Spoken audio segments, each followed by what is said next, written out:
Came to Narcotics Anonymous to stop using, and we're here to share our experience, strength, and hope of recovery. Thanks for reading. Yep. Okay.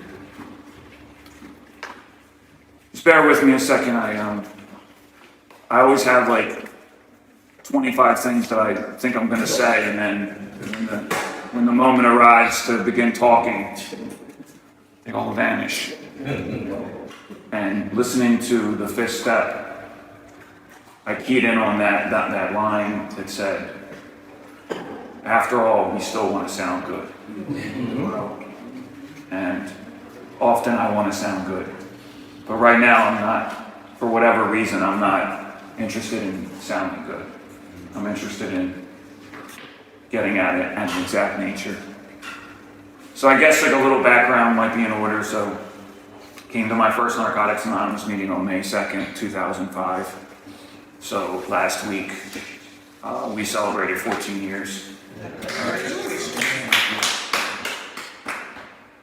That was my first introduction to Narcotics Anonymous. It was on a Monday night up in Bryn Mawr, 8 o'clock. And I came into a meeting and I was introduced to our, how shall I say it, our strange but beautiful thing we do here. And it was strange and beautiful to me from the gate. And so before I came to Narcotics Anonymous, I used for many years, and I was lost. I was broken. And I didn't know what was wrong with me. I had no idea. The professionals gave me some theories. So there's a line that says that medicine, religion, and psychiatry were not sufficient for us. And medicine and religion and psychiatry were not sufficient for me. And something happened in that first night, and then things continued to happen as I stayed. I often think about like why I stayed, because I don't know if anyone can relate, but that first day, like I was kind of like 75% of me was thinking I'm never going to come back here again. 80%, it would go up and down. There were many nights where it was like 99% of me was like, I'm leaving and I'm going to go use. And looking back, and especially when I'm dealing with people that are new, that's 100% understandable. Because if I think about it, I was 28 years old when I got here, and so I had 28 years of things that were non-Narcotics Anonymous, that were non-12 steps, that were non-healthy. So, of course, that was going to be more powerful than me sitting in 3 or 4 meetings. Of course. But somehow something like seeped in. And I remember just the power of honest sharing. Like sometimes, I wish I could find this one kid who shared at my very first meeting. And I wish I could find him and tell him what it meant for him to say what he said. And I think about that sometimes, and sometimes I'm thinking, and it goes back to that idea of like, we want to sound good. Like, a lot of times I have no idea what impact me just sharing honestly about who I am and what my struggles are going to have on the people that can hear it. Because if he hadn't shared what he shared, I may have not ever came back. Because I was sitting there and the speaker spoke, and this kid he raised his hand and he just started talking, and he said something about that people would tell him that if he kept using, he was going to die. And he said he wasn't afraid to die. But what he was afraid of was living a life that had no meaning or purpose. And I can remember in the last days of my active addiction, people would often say to me, it's like, well, you keep living the way you're living, you're going to die, or you're going to end up in jail. Or, they weren't our people, but they still had the sense of jails, institutions, and death. And I was using out of a sense of despair by that point, so you couldn't scare me with further despair or threats. Like, you couldn't motivate me with fear. Like, it was not going to work. Because on some level, it was like, well, death would be an escape from the pain that is motivating my using. But when somebody said that they didn't want to live a life that didn't have meaning and purpose, and they implied in their share that they had found some kind of meaning or purpose through this process, there was a buy-in, there was a hook. There was a hook into my spirit.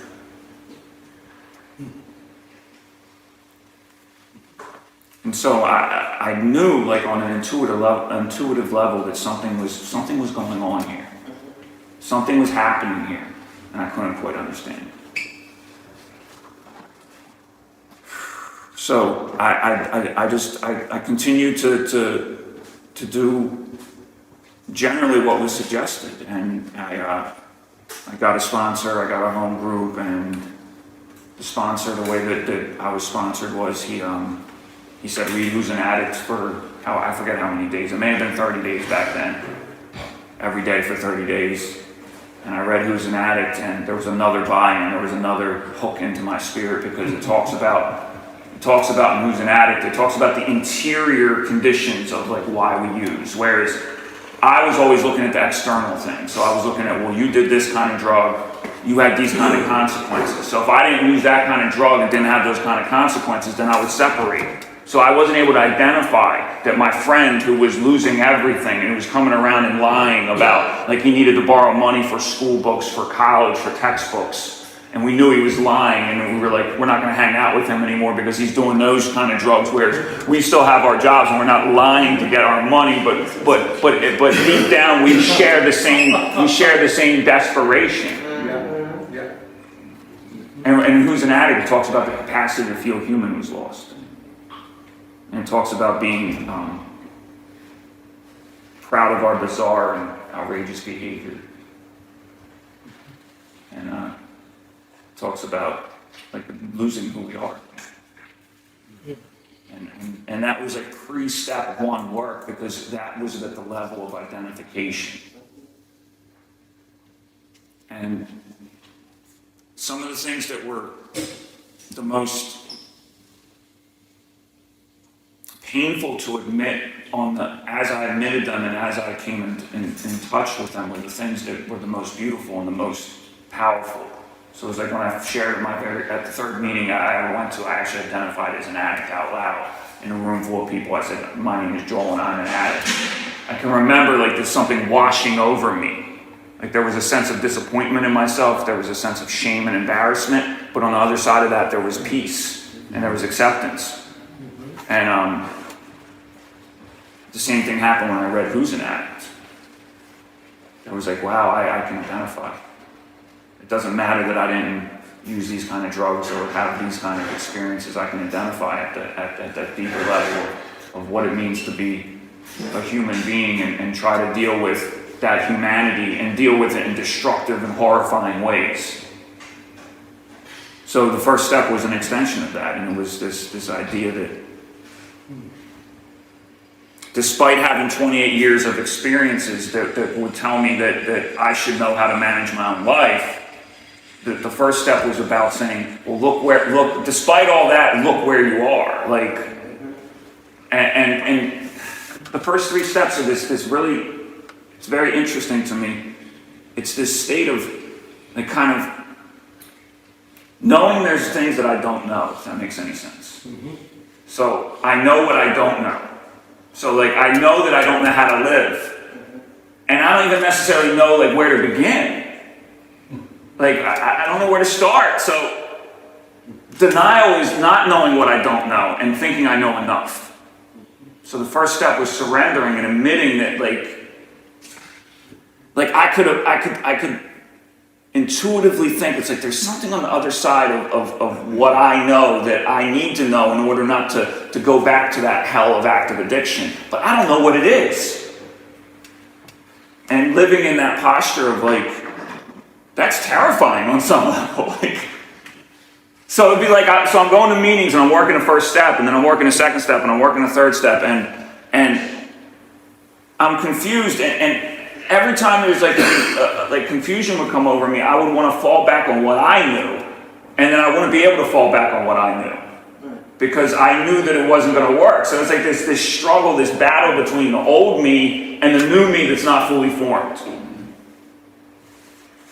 And all the spiritual principles we talk about are the things that actually prevented me from falling back into thinking that I knew enough. And then if I thought I knew enough, I was going to go behave in the ways I used to behave, and then I wouldn't be here. So, a sense of hope, and then the third step, a sense of like this idea of turning something over and beginning to trust something. Even if it's just trusting like Will or Jimmy or whoever it was that was back with me back then, walking with me. Trusting that the little things they would say, that the part of me is like, I'm 28 years old, I'm a man, and you can't tell me how to run my life. But trusting them when they told me certain little things. And so it's like, the steps are in order for a reason, it's a cliche, but through that experience of like just beginning to build a little bit of trust despite my uncertainty, despite the fact that like I was able to acknowledge that like I was not fully formed as a human, to the extent that who I was going to be powerful enough to deal with life on life's terms. Like being able to contend with that and struggle through that and stay clean despite it and start to learn some baseline of things. Like then I was just having a little bit of experience with that, I was prepared to work a fourth step. And in the fourth step, I just went down in the ways that who I am as a human. And there's things that I share with other human beings, and there's things that are distinct to me. So it's just running through like what are my strengths and my weaknesses, and the ways that like my higher power gave me certain gifts that can be leveraged to good causes, and the way that my experiences over time build up into something that was toxic, or a bunch of things that were toxic and dangerous to myself and other people.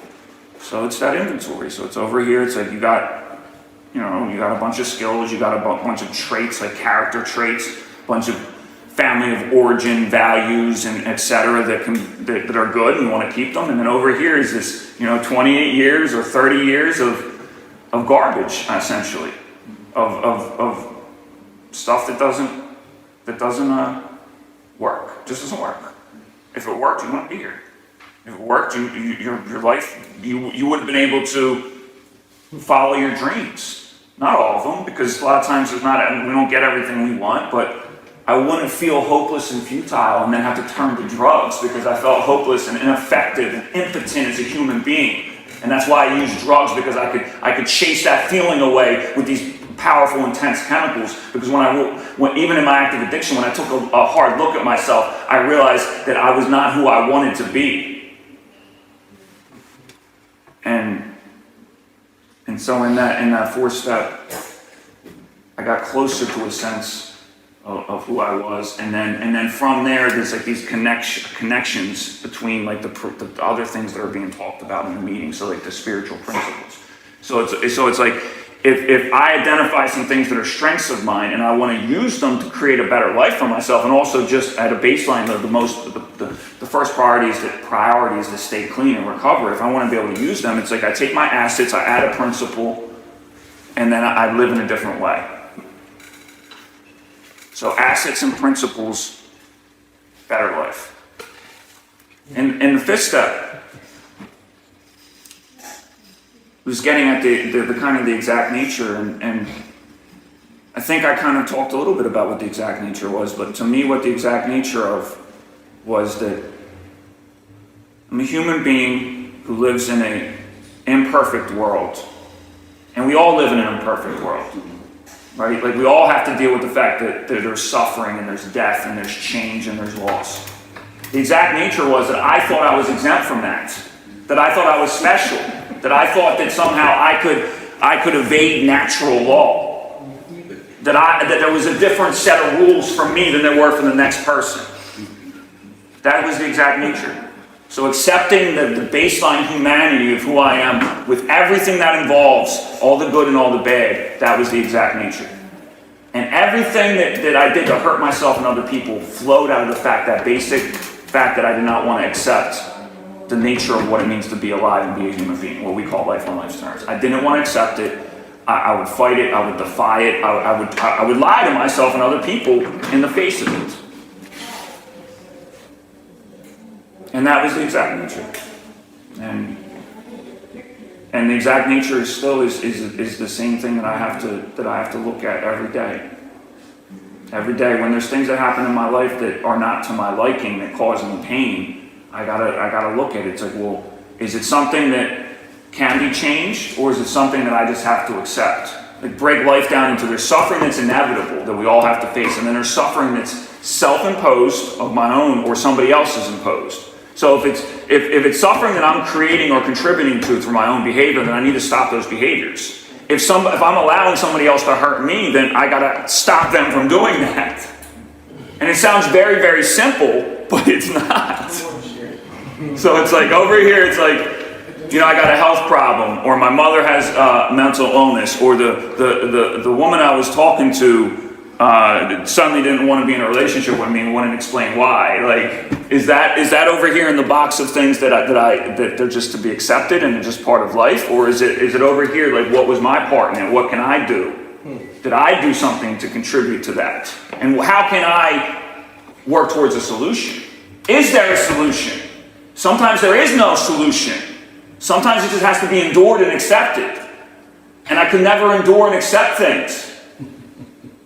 I couldn't cope with these things.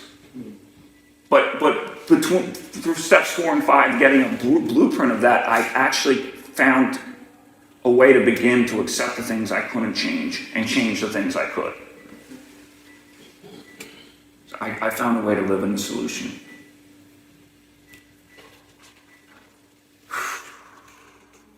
It's powerful stuff.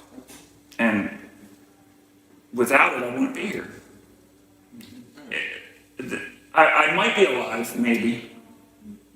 I don't know where I would be. Maybe I don't need to go down that road. Maybe I don't need to do an experiment, a mental thought experiment of where I would be. But it wouldn't be good.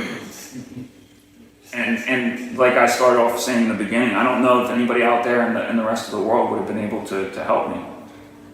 I wouldn't let them. It's not that they weren't good enough. It's just that something happened here where I let you guys help me.